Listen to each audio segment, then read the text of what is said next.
What's up, guys? I'm removing the rocker panel, and I just want to give you guys a tip on how to soldadura para separar los paneles. I already started this panel una cortadora spot weld annular. removal.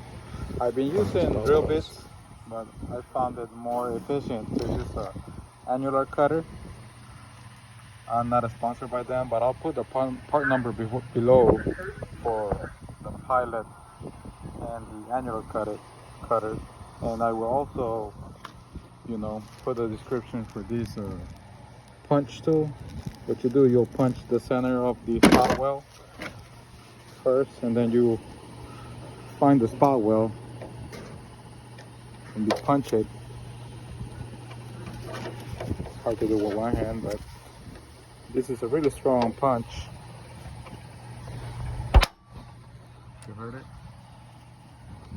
So what it does, it makes an indentation right there for the pilot to be centered around the spot weld. And here it goes. I'm going to show you.